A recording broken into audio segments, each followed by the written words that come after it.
when we started putting this event together, we really were interested primarily in what are the trends out in the industry right now. And we thought, what better way to find out what trends are than asking the people who are out actually working in architecture and design around the country. So we started brainstorming a bunch of people that we thought would be very interesting to talk to, of different size offices and different types of work they do. So this is the team we put together. So let's start with Todd and see what comments you have on trends in the industry.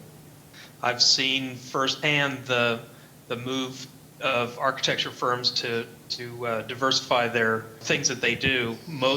When I started working here, it was only one other architecture firm in town that had any landscape architects, and now I think just about all of them do. And they've by purchasing other companies or whatever, but they all do. The biggest thing that I see, the market seems to change, at least for the small to medium-sized firms, almost on a yearly basis. A couple of years ago, we saw just a lot of housing. Right now, we're seeing a huge influx of commercial space and tenant build-out. And what that's forced a lot of firms, both again small and mid-sized, to do is really diversify their practice to become all-inclusive with what we're taking on, and we're certainly a part of that trend. We tend to see projects through all the way from the preliminary programmatic stages all the way through the construction management. And what that's done is it's allowed a lot of value back to our clients, and it's given us a lot more control. But the most important thing is just the expedience in which the projects can be planned, designed, permitted, and built. It's helped out a lot in a lot of the restaurant work. And Rob, I wonder if you have any comments about where you might be positioning yourself or what you think might be happening in terms of construction projects of larger scale and, let's say, multifamily, or even commercial things you might be interested in doing. Townhomes, townhouse projects, apartments are coming back. As the population gets older, certainly a lot of them are moving south. A lot of daycare, a lot of human care, hospitals, daycares, adult care. We do some disabled care, mentally disabled care. And so a lot of care kind of facilities seem to be developing. It seems to be a trend right now that we see a lot of. Universally speaking, yeah, we are seeing a lot of prefab and modular work. We don't see as much as I'd like to see here in Chicago, and that's largely because it's really difficult to get anything new approved through the Chicago Building Code, but that doesn't mean it's not a viable solution to the future. I'll bring Aurora into the conversation a little bit, because you're seeing over time what people are interested in purchasing to help their businesses grow and to reach into those segments that they're trying to get into and follow those trends. Are you seeing any particular trends that you might be able to identify with how people are buying software or how they're bundling things together in order to accomplish their projects? People went from not quite being sure how much technology they wanted to use to being completely comfortable using technology. And there's been a huge shift in the mindset around technology. And so right now, technology is a tool, so a lot of our customers are coming from the perspective of what do I want to accomplish and what tool will help me accomplish and create and design better and serve my own customers better. And some of the emphasis is on collaboration. There's more global teams or maybe teams in different cities within the United States. There's more flexible work done from home rather than an office and so forth. So people really like tools that allow collaboration. And also people continue to educate themselves much more compared to before. Like there's a constant need to, what are the new features? What is the new software available to me? What can I do to design more efficiently? And within that, we've seen a big shift from 2D design to 3D design as well. I've found that drawing a sight line no longer is enough, that it's really preferable to have a 3D view for what this person sitting in the seat will see. And it used to be that was just a line on a ground plan. And now those are, renderings from all the extreme seats, renderings from the good seats, renderings from the, of course, all the seats are good. Well, in thinking about 3D design and the tools that are used in design, I'd like to kind of switch gears a little bit and talk about just a project that we saw come through our offices that was a winner of a Rich Deal Award. And this is from a student, this is from a graduate student at the University of Pennsylvania. And it's a project that I think touches on many of these aspects that we're talking about today, from sustainability to use of tools, 3D modeling. and also taking a wider global look at projects being more than just, let's say, a building on a site, but really thinking about the site in general and the consequences of construction. So, Eric, why don't you talk a little bit about this particular project, which I think will be showing on the screens for everybody. Sure. The project I thought was pretty fascinating. One of the things that we do see coming through as trends is that idea of new ways of treating urban environments, or also that idea of working with geodesign, that realm of working with data and information known about those communities that weren't really available years ago. So this project that we're looking at has the makings of progressive thinking for a community. It's Circassia in Colombia, and that was actually the home country from Diego, the winner of the award. What he was trying to propose in this design was a couple ideas of trying to gain that idea of embracing the natural systems that were existing in that community, something that they for many years were turning their backs on. They were treating it almost as wasteland, and now he's looking for ways of trying to make that community more receptive of those natural spaces and making them more publicly accessible.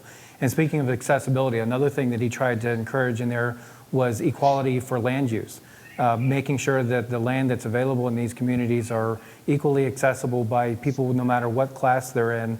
And so people who might have even been in a lower income bracket could still become stakeholders in community development in this town that he's trying to help with some new planning efforts in. So from that aspect, I was thinking a lot of the projects that Todd's been working on over the years. But Todd, do you have some other ideas from land planning perspective of not necessarily just on social urbanism, but anything else from that you'd like to speak on? There's a lot of new stuff, new thinking going on. I mean, you look at things like the High Line in New York. That was a community involvement thing that kept it from being torn down. It's a world-class destination thing that's a huge tourist draw for them now. The thing that I find really particularly interesting is that pretty much every city in the known universe thinks that they should have a High Line in their city, whether they should. And obviously, if you tried to put one in every place, they would not be as successful as the one in New York, because that one belongs there. Leave it to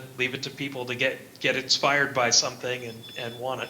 How about Ron? Being in such an urban environment, what kind of trends do you see in urban design that you'd like to speak about? We were actually involved in a competition a while back where we proposed a series of what we'll call pockets throughout the city. And it was a really interesting project, at least for us from the social point of view, because within those pockets, they were certainly well landscaped in the midst of concrete, yet they all had a theme, and it was a theme around play. So you might have an area that had, or one pocket I should say, having board games. You might have another having theater, perhaps another with dance that might be open to the public, or perhaps choreographed. And I believe the final one was we had a combination of skateboard and ice skating for the wintertime, and found an interesting way to combine the two. So it's really a lot of the public landscape, at least the way we see it, really more so around the social interaction of people, more than, dare I say, exclusively natural. No, I think that's a great example. One other piece that I remembered from a conference that I recently was at was the idea of tactical urbanism, really making that urban experience one that the community can get their hands around. Yeah, to follow up a little bit on what Eric and Ron are talking about, this project that we featured, that we showed a little bit ago from Diego Bermudez, who's a graduate student who submitted this and was selected for the Rich Deal Award. The thing that really struck us about design, the process of design, is really how you can start with the beginning of an idea and not really know where it's going to go exactly, but basically, whenever any designer is beginning something, they really are driven to accomplish something important, but they don't really know what the ramifications of that will mean until they actually work through the process of the design. So we have a video, and I'm not sure if you're looking at it yet, but we have a video that shows what we consider to be kind of conceptually how design works. And it works kind of like this. You've got any project that comes to you, you've got to develop a team. You're going to be dealing with consultants. You're going to be having site restrictions or site characteristics that you're dealing with. You're going to be engaging with other people that maybe you will only engage with on this one project. But the whole time you're doing it, you're also assembling your ideas and you're coming up with new ideas and you're putting them together in ways maybe you didn't anticipate. But the net effect is you have two things going on at the same time. Your team building, your project building, and through that project building, you're really building ideas for your project, how it's going to be accomplished. In Diego's project, you can see that he started with this idea of reclaiming this urban center. And it expanded out to where he actually included components like social responsibility, housing. How is this thing going to grow in the future? How is income generated from this project for the people who live and enjoy the project? So to us, this was a great example of how design is really a process. It's a process that starts with an idea and it unfolds through software that allows you, software, it doesn't unfold, software really supports the process. It doesn't replace the process, but it's really the workflow. You know, in the world today, we've got a lot of technology to help, and it still starts out with an idea, with a concept or some kind of an approach to solving a problem. And once you have that, you need a place, you need to gather things together so that a team of people can talk about them. And there's a lot of moving parts and a lot of moving pieces to this. And so the technology helps as a tool. There's nothing that's going to replace a broad gesture on a piece of paper, right? But I think that more and more, we're going to be relying on the technology because of the distance between people and also because of the lots of elements. You have to have a hub of some kind that can gather these elements together. But we're drawing in the computer pretty quickly. You know, we're using our tools and working mostly three-dimensionally, and we're doing it right off the bat. You know, we're just doing the same thing that we would have been doing by hand. We're just using our mouse to do it and moving forward from there. So I wouldn't say we're paperless yet, but we're certainly starting to operate in that kind of process. Ron, we had a discussion about the processes that you use in your office, and it sounds like you have a slightly different a way to handle it, although you did mention that many times you are starting directly in software, but sometimes you're using more, let's say, traditional methods to explore a project and understand the design. Would you like to comment on that at all for us? We have all these tools at our disposal, and that could be paper and pencil, it could be model building. We've used clay actually at one point and built a clay model. And then there's times where we digitally model things. Sometimes that just makes sense also. The common thread though amongst all these things that has occurred to me since we last spoke is it's all originating in the same place, and that's the brain of the designer. And how then it materializes from there. We have all these tools at our disposal, and sometimes something more complex is just, in my opinion, easier to sketch loosely and then get it into the computer and perfect it. Sometimes it's such a unique shape or organic shape that's where the clay for us came in handy. But again, regardless of how it is, you're still visualizing it mentally first, and then using the appropriate tool, bouncing ideas one way or another. And the good thing about getting it into the computer, at that point, then it starts to become reality if it's modeled properly. And we live in a very virtual world, here in this office. So a lot of times clients will ask about our process, or they ask, how do you draw? And I said, we don't draw anything here. We model everything. What we're doing is three-dimensional and presenting that to the clients. So the more we make it real, virtual in the computer, the more likely that they will buy into it. We're taking those things and making them live. And we were talking about where this is generating from, whether it's paper or model or whatever, but he was exactly right. It's generating from the brain. And as our tools get better, as the software that you guys are writing for us, as it gets better and better and better, and it makes it easier and easier to make these complex forms, curves. It is great to be able to cut a section through there and move that section throughout the building and be able to see what the spaces look like, kind of almost as if we're walking through them. And it opens up design for us quite a bit, and allows us to start modeling, doing it. It lets us bring stuff to the design we wouldn't have done, with paper. I completely agree with what he's saying. And the software opens up the door to be able to think about it further than you probably would have thought about it if you were just doing it on a piece of paper. Michael, I know you do a lot of work on your laptop on aircraft when you're flying around the country. My guess is you prefer the laptop over any media. Yeah, I don't even. Yes, I start in the computer almost always. It starts with it starts with a script usually, but yeah, when I start needing to get anything visual down, I go straight straight into the laptop and start working. And I find that's much faster. And I can and because I never work with people who are in the room with me, it's something I can share instantly. So, we can, I can draw something really quick and email it out in, instantly, even from an airplane. The more the software allows you to do and the more freedom you get, also the more creative you get to be in your designs. In Vectorworks, always have tools that are flexible, and the idea is that you're able to work sort of the design process starts out kind of wild and with this idea that you have to kind of get a hold of and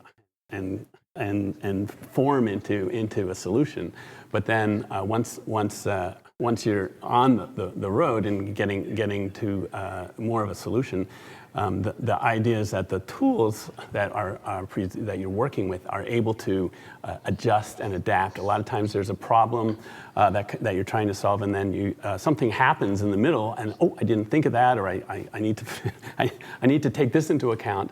And having a flexible tool is going to be a benefit at that point, and then the design can go on its way again towards becoming the ultimate solution and the ultimate achievement for the problem you're solving.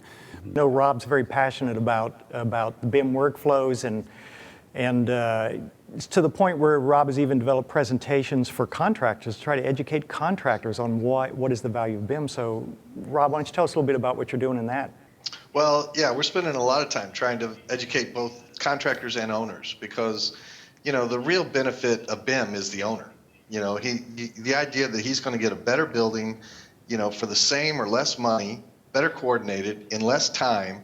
These are win-win-wins across the board for everybody involved. So it does put, we talked, I think Todd mentioned the word virtual earlier. We talked about our buildings, being virtual now, and they are virtual. Now that puts a different impact on us as architects. We're not drawing 2x4 walls anymore. We're drawing 1.5 by 3.5 inch metal studs with 5/8 inch drywall on each side and a finish on the exterior. And all of that stuff is in our drawings. So that puts there's a different responsibility level that goes into it, but it also requires us to coordinate so much more, and so much more effort that we're putting into the work that we're doing, coordinating all those different aspects from, the mechanical, electrical, and all those things. I really want to address the people watching here who might not have adopted a BIM workflow yet and, are on the fence. And what we've seen at Novage is that there's a bit of a learning curve at the beginning, and you have to shift your mindset and you have to install some new processes. But once you get going, it pays off for itself. Don't be afraid to take the leap. If you're still, on the fence, go for it. But it is a major part of what we're doing, and it's really changing the way architecture is being delivered to clients, as opposed, we're taking a lot of responsibility off the contractor and we're putting it back on us. And I think that's a good thing. The contractor should be concentrating on building the building effectively and efficiently. We should be concentrating on giving him all those tools to do that. And I think that's a better relationship in going forward, the way we'll deliver buildings. We've been doing sort of a cross-blended sort of thing where we do a lot of our drawings in 2D, but we also do a lot of things in 3D. One of the examples on the recent job we were doing for Disney out at Animal Kingdom is we provided three-dimensional root balls at the size and height that they would be for the trees that were being installed, to make sure that we didn't have any conflicts with underground piping and things that were already in place underneath that site. And that worked really well. We're getting to a world where we're not going to need draftsmen as much. And that's kind of how our office is based around just having architects. We don't have any draftspeople here. Mm-hmm. We, our team of architects, we draw the project. And so by through schematic design development, we've made most of the decisions about the building. And the construction drawings just become, plotting them out, putting them onto the worksheets and distributing the information. So the building is essentially done. And that's just a great, it gives us a lot of ability to do something and tackle difficult projects and sophisticated projects maybe better than other firms are able to do. I think our founder, Rich Deal, had had the right idea. 30 years ago, he started out, he's a fantastic programmer, but what he was, I think, trying to do was provide a tool to be able to collect the different aspects of a project together, view them, analyze them, and also be able to find out interesting relationships and different ways of looking at the project all in one place. And fast forward, we have a company that provides tools for designers, and to take them from the beginning steps all the way to the completion of a project. Overarching thing that I wanted to say quickly is that I really appreciate how you guys listen to us. And there are so many tools that are a part of our daily workflow now that are things that we've asked you for and you've built. And that's awesome. I mean, it really is awesome. And it helps us, it's helped us in innumerable times to be able to do really great things.